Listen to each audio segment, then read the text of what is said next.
presented be ready with their presentation. And in this session, we are going to have a session of the 10 minutes of presentation and 5 minutes of question answer. So I request all the participants to kindly be seated and focus towards the presentation, because after that we are open for a Q&A. So I request all the participants to kindly note down their questions and be ready for their questions after the session. Is going to present on the topic potential of using biofuels for reduction of CO2 in the steel industry. Primarily, I will be focusing on biochar. There are various biofuels that we can use, but in this presentation, I will focus on biochar. The roadmap of presentation is like this. First, there will be introduction. Then we will study about the challenges that comes with use of biomass. Then how this process of biochar making happens. Fourth, how this biochar can be used in the steel industry. What is the present status as far as international and national standards are concerned. Then we will discuss about the availability and pricing, which is very important for use of any fuel in any industry. And last, conclusion. So what is, first we will discuss about the overview, that we know that iron and steel industry emits around 2.6 gigaton of CO2. And as per the Paris Agreement, we have to reduce this carbon emission to meet the target of 1.5 degrees Celsius temperature rise. And the reason for this carbon emission and global warming mainly comes from the fossil waste fuel that we are using. In the steel, if you talk about the steel industry, it is mainly related to coal and coke that use as a major fuel. So there is a need for environmentally sustainable and find alternatives which are environmentally sustainable and techno-economically feasible. And there we study the use of biomass as a possible substitute in steel industry as an alternative fuel. So what is biomass? Biomass basically a renewable organic material that comes from plants or animals. For example, you can find that wood and wood processing, agro and agro waste, biogenic waste that we find in municipal waste, animal manure and human sewage. So, why we are concerned about or why we are emphasizing about biomass? Basically, biomass is a net zero fuel or carbon-free resource. If you see in the diagram, you find that the plants absorb carbon dioxide by the process of photosynthesis, utilizing the energy of sun, and store it in form of carbon. And this is the biomass that we burn if you are using it as a fuel. So in a life cycle of plant, it is a carbon neutral source of fuel. But there are challenges of using biomass in iron and steel industry. And it is related to all the fuel, it is similar to all the fuels that we consider while selecting a fuel. The first is calorific value. In industrial scale, we require high gross calorific value. The second is that bulk density should be low enough that transportation, storage, handling issues are to the minimum possible level. And other challenges include that we study irregular structure, high moisture content, low energy density. So, if we study this biomass, it is typically having VM of 63 to 88% is VM, and carbon is 9 to 5% by weight. So, to make biomass a industrial fuel, we need to convert into biochar. We need to convert it to biochar. So there are various processes through which we can convert biomass into biochar. The first is torrefaction, second slow pyrolysis, third is fast pyrolysis, then gasification. So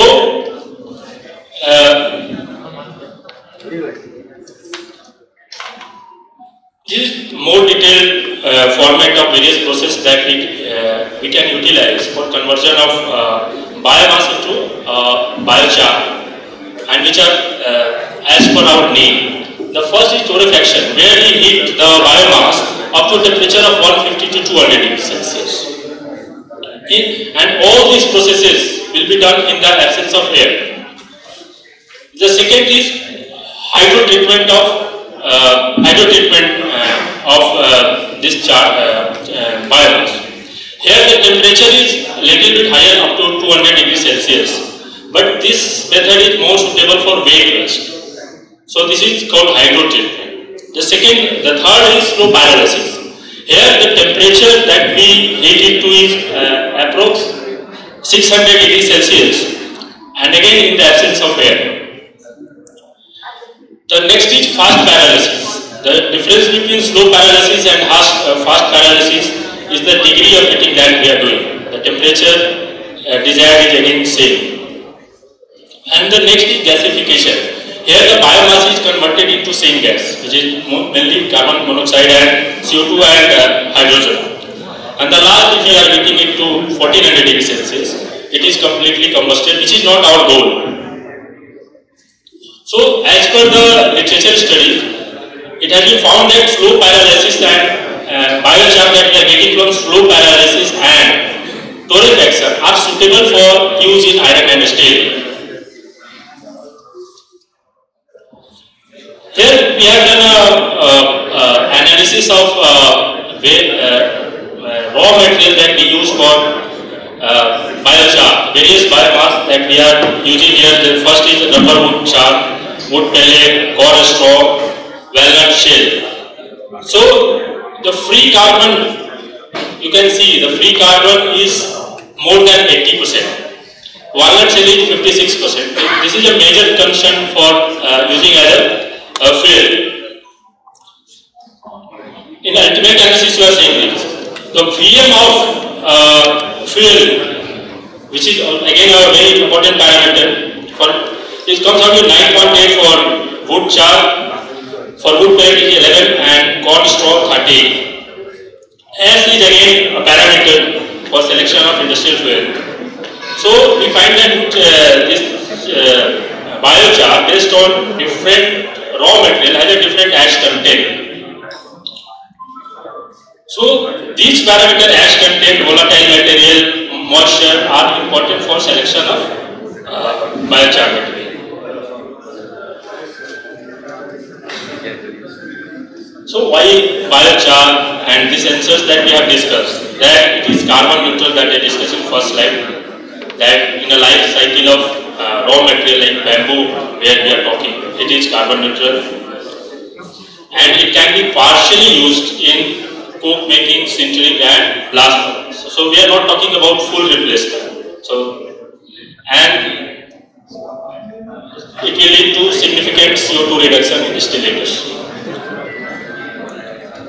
Now if we are talking about coke making, how we are going to use it in coke making. So as we know that coke making happens at the temperature of 1100 degrees Celsius.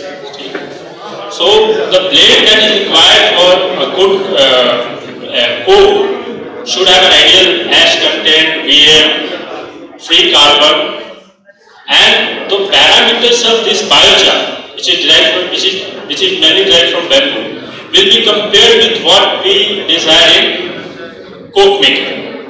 So if you are seeing the ash percentage of this biochar derived from the various raw materials. So we see that bamboo biochar has an ash percentage of 2 to 3%. Then the volatile material again is 5%. Free carbon is around 80% that we discussed in previous slide, and gross calorific value again is around 6500 kilocalorie per kg. So among the available sources, we find that biochar prepared from bamboo material is a better source for partial replacement of coke. Again, we consider the application of this biochar in sintering process. So, for use of biochar in sintering process, now we consider that the coke breeze is used as a fuel source in sintering, and it has low VM of less than 3%, high density of 700, and size is 0.3 to 3 millimeter. And fixed carbon should be 76%. Again, now we compare the properties of biochar with what we require for its replacement as coke breeze. So again, biochar has very few, less than 3% ash. Volatile matter is again 4%. So based on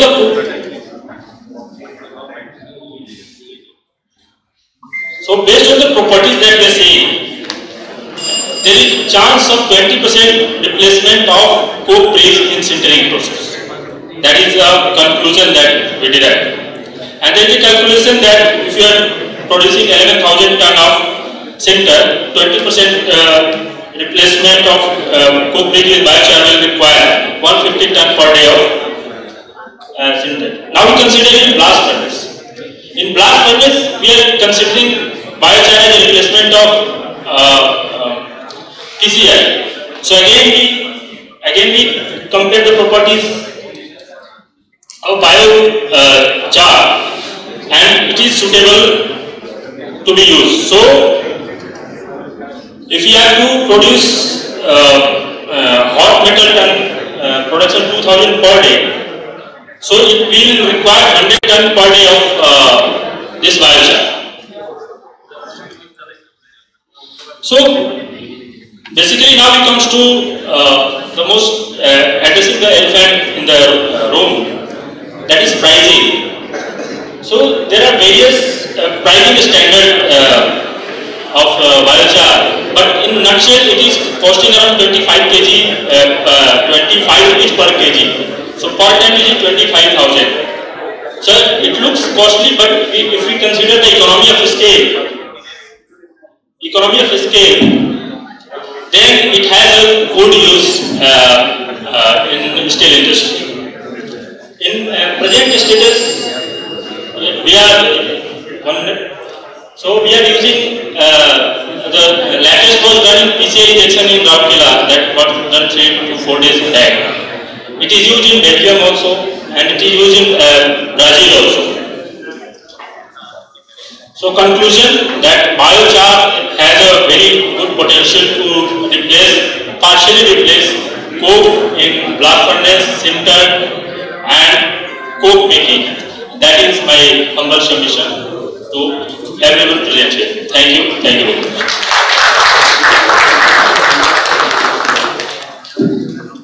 Thank you, sir. I request you to be on time, sir. We are open for the Q&A, and we will take the two questions. So I request anyone from the audience, please raise your hand for the questions. Our volunteer are requested to assist with the mic.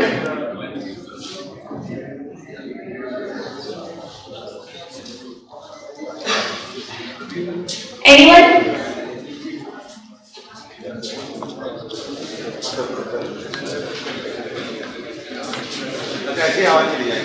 How did you use blast furnace? Sir, we have to do pelletization of this. See, PCI there are various processes. Where did you put it? In raw coal silo, or how did you do the injection of biochar in blast furnace? That's what I'm asking. Sir, the that I will confirm from my BSP, from Coco. Because what I understand, you might have put it in raw coal silo. Yes, sir. It might have got mixed with the raw coal. Yes, sir. Might have got crushed in the mill, and then you might have charged in blast furnace. Yes, is that so? So I have to confirm how. Okay. Confirm and let me know. Yes. And what do you think of parali? Punjab, Haryana में जो जलाते हैं parali. What is the scope of that being used as biomass? Sir, biomass parali, if you have to do you have to consider about this ash content, free carbon. That's what I am asking. Has there been any study regarding the uses of parali? Because that is a very big chapter. Once the winter comes, everywhere you will learn about parali being burnt and people getting affected. Sir, one of the colleagues, national issue rather. One of the colleagues, Sudin from last time sitting here. Sudin, सामने आओ. So he has done a study of rice husk basically. So rice husk can be used in pelletization. Like parali, my question is, how did you use it in blast furnace? And did you use it in PF1? No sir, parali. ये मैंने इसको जो PF में. My first question was, how did you use this in blast furnace? Sir, in BF1 RSP, it was used with raw coal silo. Okay, that's what I thought. Okay, then whether you have done any study about using parali for parali as biomass? Yes, sir. No, I have not studied on parali, but I have studied on rice husk. Okay. And rice husk we have been using in blast furnace for very long time. Yes, sir. And I think parali can be used if its size will be reduced. To in fiber form, it can be used. What is the ash content of parali and rice husk? Ash content in rice husk or parali is about 20-25%. Yes. Yes, sir. In pellet it can be used because it is about 1% maximum fuel is required. So it can be used in the pellet making. Indirectly it can be used, but But if you are putting inside the blast furnace, ash content is more than the... No, sir. In blast furnace it should not be used.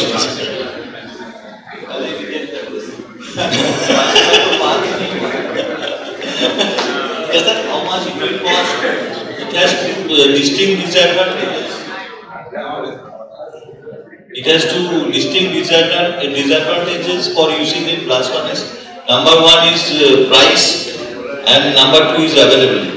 Sir, availability is the concern. Price is not, I think, a concern because it costs around 26,000 rupees per ton. Sir, if you will integrate agriculture sector and industry, then it will cost around 2 rupees per kg, I think. That too also 20,000 rupees, but availability will be not there. Number one point, and number two, when we are getting pulverized core at the rate of 20,000 and 21,000 rupees, so why should we go for partial replacement of pulverized core? Just target is decarbonization, not the cost. No, sir, I would like to answer the question. We have to try for this partial replacement, and currently what we are doing is economy of scale is not considered. Economy of scale, the price will come down. I would like to add what others have been asking, that sugarcane pulp, sugarcane pulp, it also can be a biochar material. Sir, basically we have there are a lot of biomass available. So it is not. We have not done a study on all. We have done a study on that 3 or 4. Among them, this bamboo comes out to be best. So what you are sugarcane pulp, that can be a study. We cannot say for sure, but we can say for sure that we can try. Thank you for presenting a nice idea for using this biochar in blast furnace. But my question is, you have shown that the wood and other coconut, all these having moisture content is very less. So whether this is a process or it is a general wood? No. What we have done is that here the biomass, this is not the percentage that you are saying is not of the raw biomass. It is after the biochar, the conversion heating up to 600 degrees Celsius. After the pyrolysis, what we are getting the properties, that is the. So in conversion from biomass to biochar, there has to be some cost and process. So heating all the biomass direct from the coconut that you saw and bamboo. So those four properties that compared ash, wear, and then that was formed. So it is after purified? Yes, not purified, after process. It depends on what you consider purification. And calorific value wise, so how it you compare with this coke for 1 kg of the to replace 1 kg of the coke, how much volume is required for this food pellet in blast furnace support? In blast furnace, that I don't know. I'm from coke oven. So in coke oven we are talking about 2 to 5%. 5% coal can be replaced with 5% of this MCC coal. Actually, MCC coal, the medium coking coal that we are using, has very less rheological property that is very important for coke making. So this biochar has less rheological property, the fluidity part. So we are thinking of replacing the coal blend of the particular MCC with this biochar derived from bamboo. It is identical to MCC. The value that MCC is adding to coal blend can be taken from biochar, which is again very environment friendly, and it is like decentralization of power production and in line with doubling the farmers' income as per the vision of Prime Minister. Okay, thank you. Thank you so much.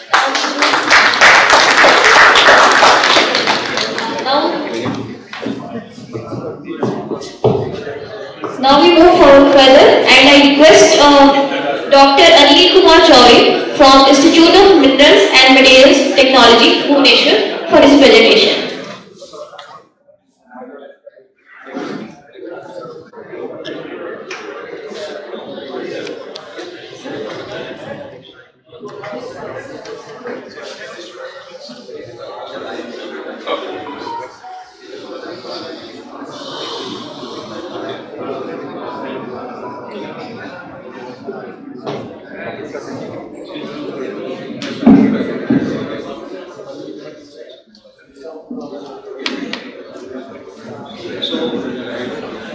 Good afternoon to all of you. Myself, Dr. Anil Kumar Chaudhary. I am going to present some of the activity of CSR IMMT Bhubaneswar. So, I am from CSR family.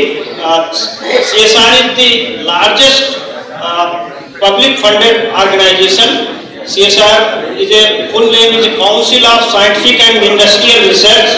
So, it is expanded throughout India. So it has a 37 laboratories, and from almost all the states, only except few new states, it is all belongs to the mostly all the states.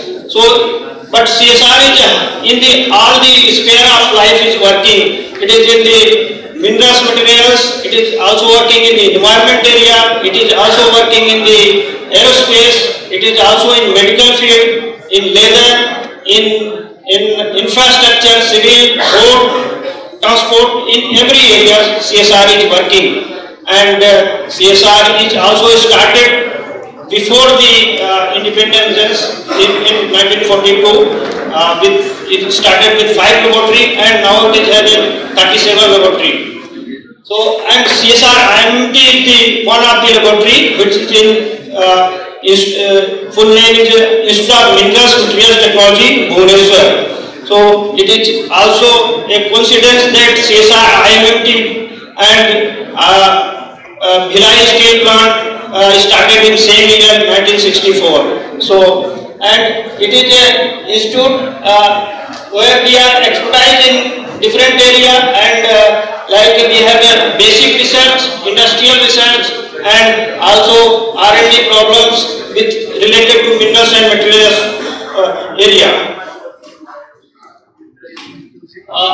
This is the organization of this structure of the CSR and CSR IMMT, where the Prime Minister is the president of this whole organization, and Minister of Science and Technology is the Vice President, and our Director General is the Secretary of DSIR, Departments of Scientific and Industrial Research. And the CSR major research area of IMMT is mineral processing, advanced materials technology, hydro and electrometallurgy, and design, process engineering, materials chemistry, and environment, and like a process and engineering area.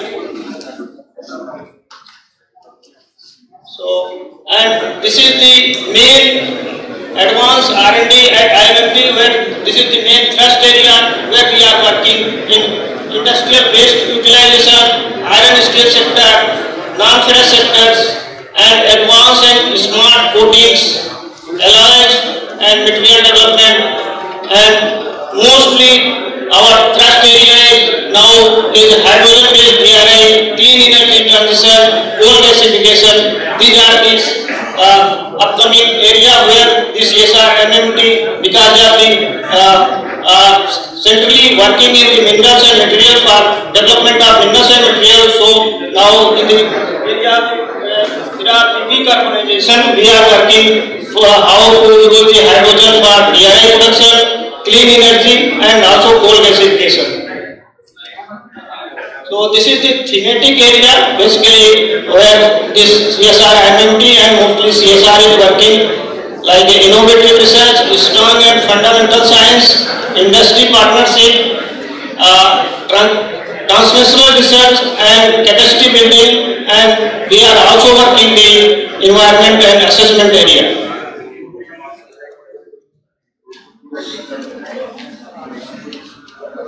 And this is the mostly the sponsors and where the funding comes CSR, 50%, 60% funding comes from industry partners and 40% from government sectors.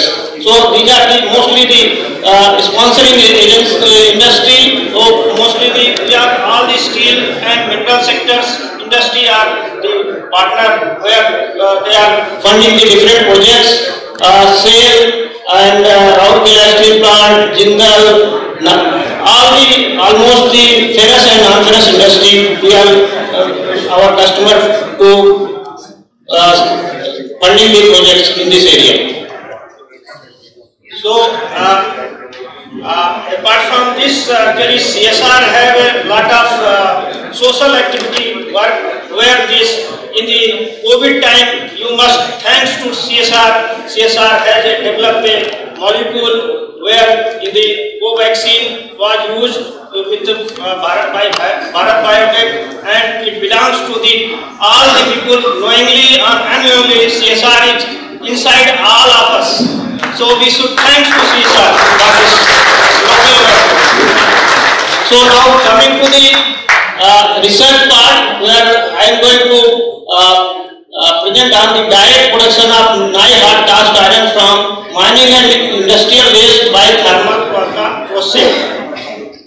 So what is the why we are going to do this? Because this nickel is almost we are in India we are not able to produce, and because of the we don't have a nickel rich source, and the only the main source of nickel is a chromite overburden. And chromite overburden except the nickel also contain the iron, chromium and other alloying elements. So we thought that this is actually the base and generated in the mining during the mining of the chrome ores, and also it is around 4 to 5 times it generated during the mining process. So it is a extra space, and further mining is going to be difficult when it is lying beside this mining area. So that's why it has to be reduced, and it also creating environment pollution because it's a very fine particles, and during the mining operation and also it surrounding the life will become very difficult because of the finance and no actually the appropriate technology is available. So that's why we have taken this work for the development of this nickel containing ferroalloys, and so that can be used for the either a raw material for stainless steel production directly, also for a hard cast iron.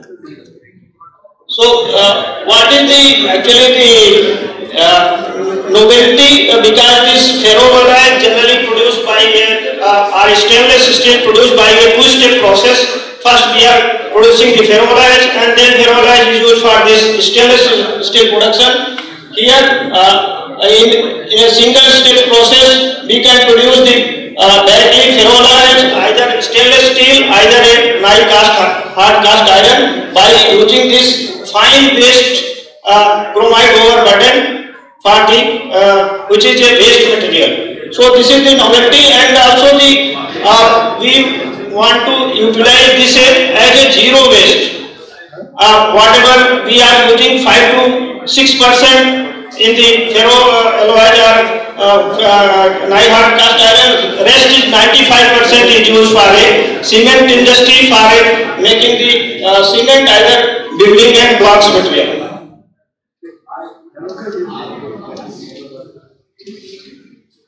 So this is the actually the process where and methodology. We are just taking the COB and chrome ore fines and lean grade manganese ore and making the granules, and the granules is directly we can use direct in plasma reactor, either also we can pre-reduce this to getting a more metallization, and then that can be used for this plasma reactor, and the slag will be used for a building blocks material. So this is the actually the raw material characterization and this is the ores taken from Sukinda area and provided by Tata Steel Sukinda, and this is the characterization, and this is the granulation study, and this is the smelting of what we have done in a kg. Now we have gone up to a 5 kg scale, and how the parameter was optimized to get a maximum metal recovery, and this in the metal form, and the slabs should be free of the metal, and this is the parameters. And the slag is a composition where we have iron also is going in slag and other like material, because in this one we mostly focus on the nickel optimization, so that's why the sum of the metal we have not considered, it is going to the slag, and that's why our aim was to produce a hard cast iron where nickel is the main source from this COP, and that's why our focus was to maximum recovery of the nickel. So that's why other material, some of the are going in the slag part, and this is the just how we have the optimization of the necessity for this maximum recovery of the metal. And we have done also the before plasma smelting, we did a direct the granulation ore and the pre-reduced ore. So in the pre-reduced you can find out the nickel recovery can be increased little bit more compared to the unreduced ore. So that's why pre-reduction was for the nickel recovery was prepared. And this is the metal microstructure, which is showing the most of the carbide in the microstructure. And then to optimize the nickel percentage in the for a cast iron, we have added the nickel scrap further to improve the nickel percentage, because the nickel was not enriched as that much composition which was required for this cast iron. So this is the here you can see that the nickel grade 4 cast iron was produced by this using this chromite overburden and also the nickel scrap, and the property almost matching. And the slag was used to produce this building and blocks material. So this was the property of this building and blocks. So to conclude that this by using this ferro chromite overburden, we can produce the ferro nickel containing alloys, which can be used as a raw material for stainless steel, actually this crude stainless steel production, crude alloy production, and also stainless steel production, and also for a different iron, hard cast iron and other alloys. And this can be used as a 100% used to reduce any waste further generating by this process. So and building blocks material can be produced by this process. So this I will go here. Thank you for your kind attention. If any question.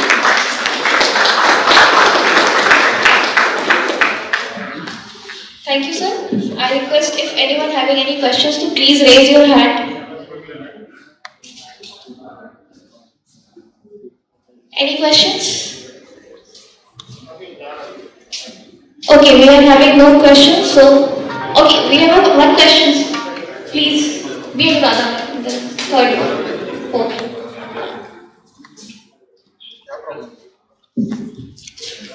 Sir वो वाला slide निकालेंगे जिसमें आप anti slide use कर रहे हैं. Which one? Last but one. In which you are using anti slide.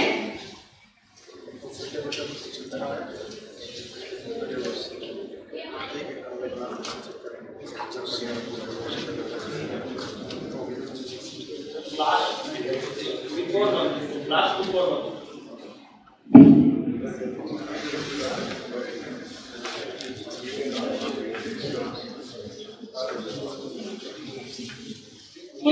Yes.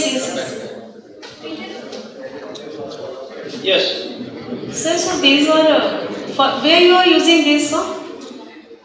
This is actually the slag, and then from this plasma smelting, and then we add the fly ash, sand, and cement plus water to make this actually the building blocks material. So, sir, this building where these building blocks are being used? These blocks are where the bricks. Maximum the construction of buildings and any other road also made by these blocks and bricks. So, sir, you have commercialized this? Yes, this Vedanta steel, Vedanta aluminium in Lanjigarh, they have made the this road by using this our bricks. So in the plant, and heavy vehicles are running. So it is working from last 4 or 5 years. It is working perfectly. Okay, sir. Okay.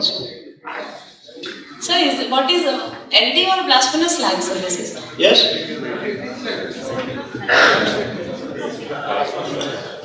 That is, you have simply mentioned that it is smelting, but it's slag produced from smelting. Yeah, this percentage wise actually,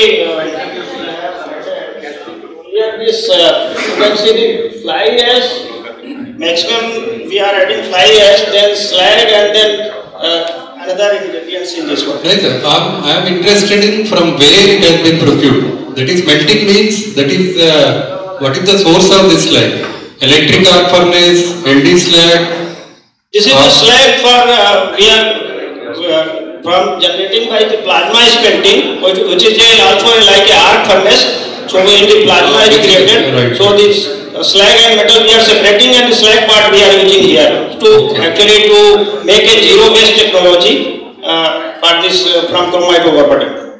Okay, why we are asking this question is, in our case we are more interested in this one, LD slab. Yes. That is from the basic oxygen furnace.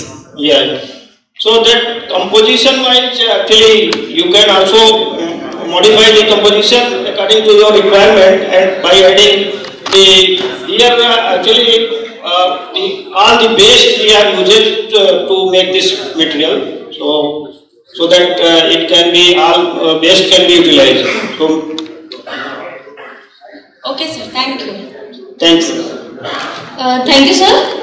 Now I request everyone to please give a big round of applause for Dr. Anil Kumar Chaudhary for his insightful presentation.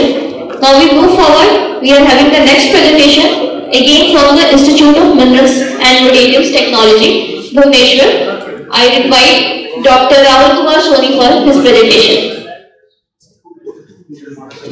We are having a session for the our presenters who have shared their valuable insights. So we will facilitate them with a memento from our side. I request sir to come on the dais, and our volunteers are ready.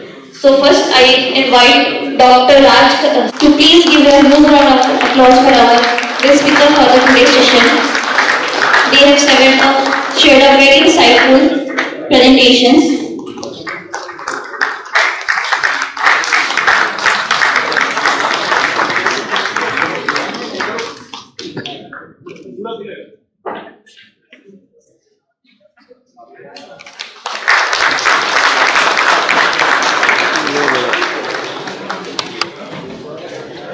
Next, Sri Sabat Garai from Champion Ceramics.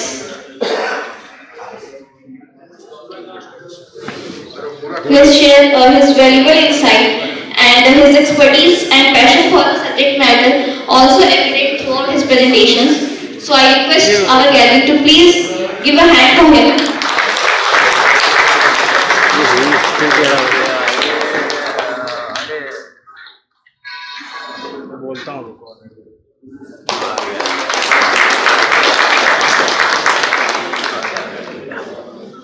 Next, we are having the speaker from the NIT, Mr. Kileshwar Kumar, who has given his presentation of automatic detection of surface defects. So I invite Mr. Kileshwar Kumar.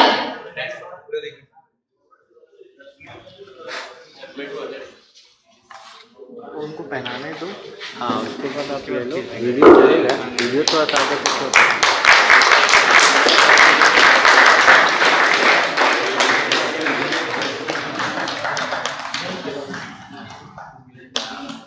ठीक है।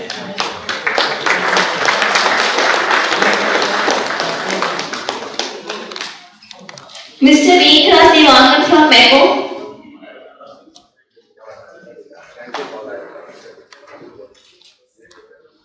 I request our audience to give them a huge round of applause.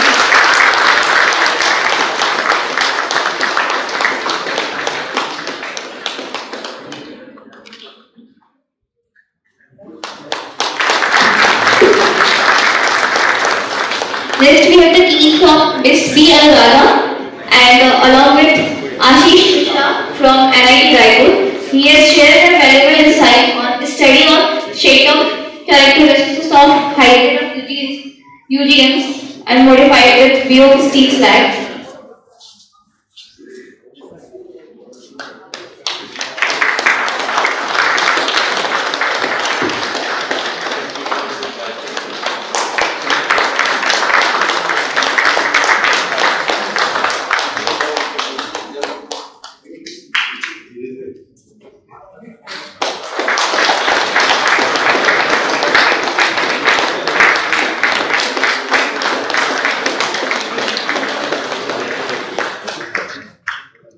The next is the possibility of use of biofuel for decarbonization in steel industry by Pramod Kumar Singh from Bhilai Center. I request him to please come on the dais.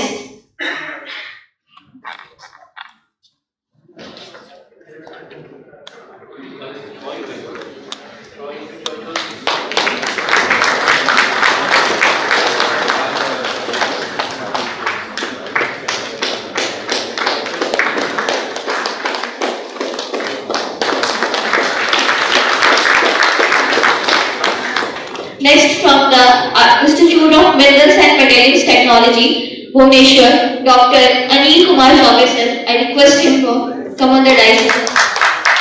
Sir has shared his valuable insight on the topics of how the current industry and the future of our steel industry is going to be.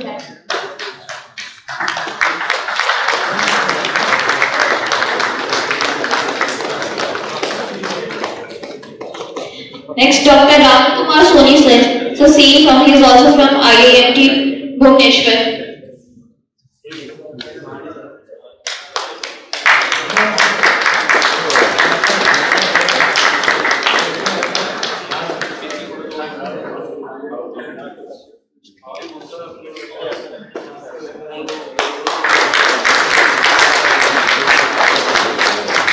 And the last presenter of this session, GS Narayana sir, who is talking about what we have to do to achieve our targets in the near future in the steel industry. From RD Group, GS Narayana sir.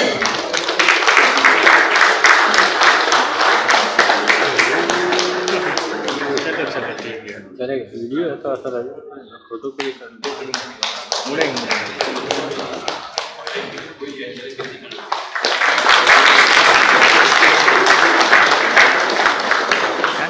Now I request A.K. Datta sir, Pranay sir, Puneet Chaube sir and K.V. Shankar sir. Please come on the dais sir. We are the guests for the today and we also want to felicitate with you with the memento.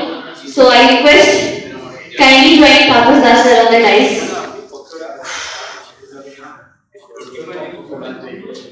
आप लोग सब लोग sir एक दूसरे को एक So firstly I invite Kailash Malhotra sir to felicitate our chief guest for the today's session, Mr. Tapas Das sir. Sir इधर sir इस तरफ सर इस तरफ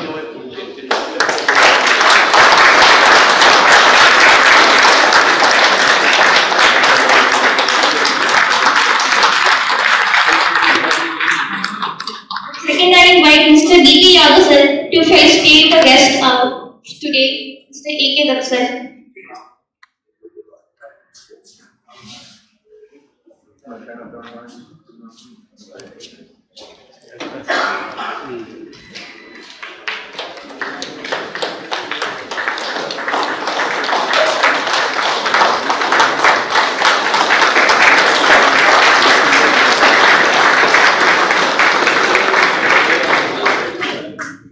Now I invite Mr. Shikhar Tiwari sir to felicitate our guest today, Mr. Pranay Kumar sir.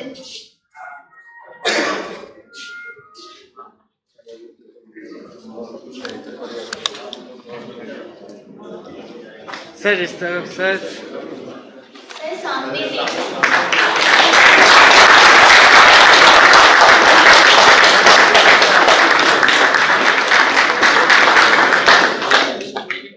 Now I request SSRC Murthy sir to come on the dais to felicitate Mr. Puneet Chaube sir.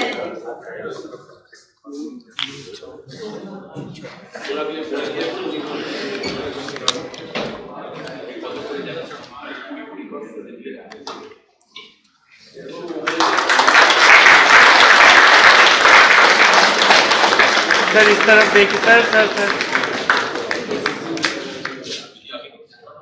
Now I invite Mr. Vineshwar Maan sir to come on the dais to felicitate K.V. Shankar sir. उनको उतर जाना था अब उतर ले sir इस तरफ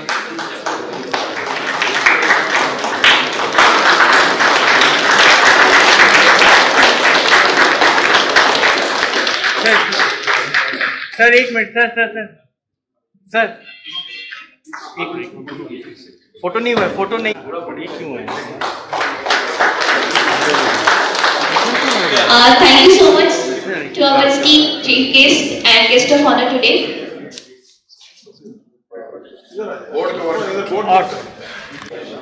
हाँ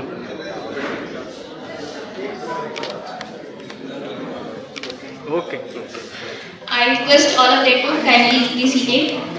on their respective seat. And there is an important announcement, as I have said, I told you earlier, we have arranged a grand gala dinner with the band, and the band is very famous, this Monica band, and she is very famous in the Bhilai Chhattisgarh area. So I request everyone who are here, please join us for the dinner at 8 p.m. at Bhilai Club. So I request everyone to be present there. And now we move ahead, and I request Shikhar Tiwari sir to kindly propose the formal vote of thanks.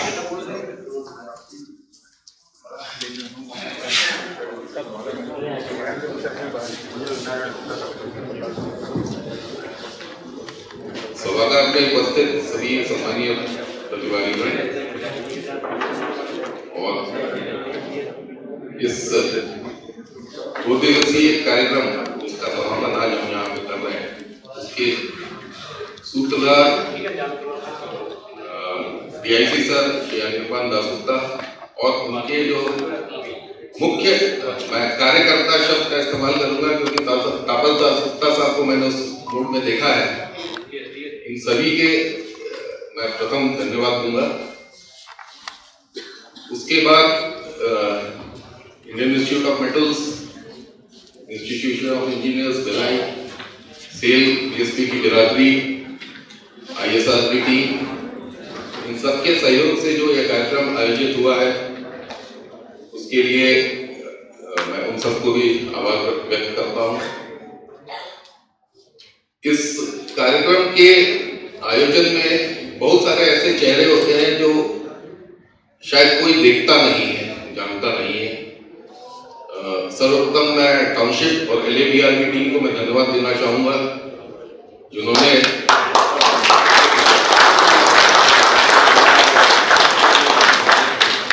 हमें जिस स्तर का सहयोग दिया है वो हमारी अपेक्षाओं से बहुत ही ज्यादा आगे रहा है। मैं किसी एक व्यक्ति का नाम लेके बाकी को मैं छोड़ना नहीं चाहता हूं, इसलिए पूरी टीम जो है LABR एंड PRO जिन्होंने हमको अनवरत कवरेज इन फोटोग्राफी की सुविधा प्रदान की, प्रेस में रिलीज समय समय पे ज्यादा सही समय पे जाते रहे हैं। इसके अलावा इस कार्यक्रम में उपस्थित सभी इस सप्लायर मीट में स्पेसिफिकली जितने भी डेलीगेट्स हैं, जितने पार्टिसिपेंट्स हैं एंड स्पेशली जिन्होंने अपने अपने पेपर्स प्रेजेंट किए हैं, इन सबको भी धन्यवाद। अगर भिलाई निवास छूट गया है तो वो गलत होगा, तो भिलाई निवास को एक अलग से हम धन्यवाद ज्ञापित करते हैं। हमारी अपेक्षा से अधिक सदस्य आज सभागार में उपस्थित रहे, उन्होंने दोस्ती की त्वरित व्यवस्था की, उसके लिए पुनः धन्यवाद। आज के इस कार्यक्रम में उपस्थित आप सभी को हमारी टीम की तरफ से बहुत बहुत धन्यवाद और आपको सबको मैं सादर आमंत्रित करता हूँ IT पे। और दूसरा निमंत्रण है आज रात्रि भोज के लिए, धन्यवाद sir.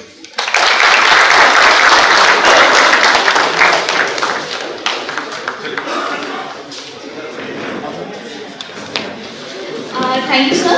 I request everyone to kindly stand up. We are going ahead for the national anthem.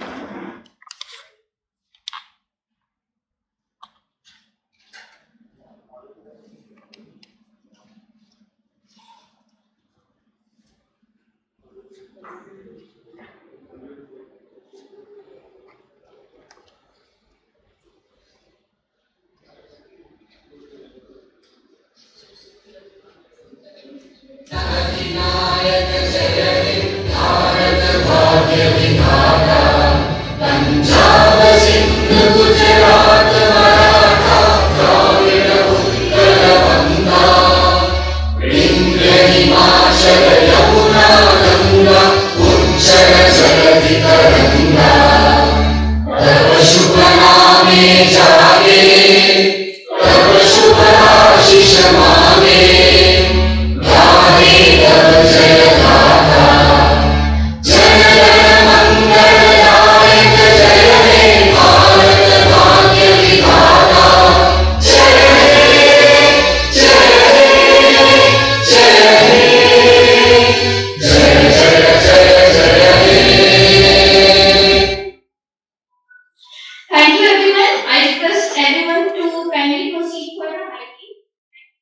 Don't forget to like, subscribe and share the videos.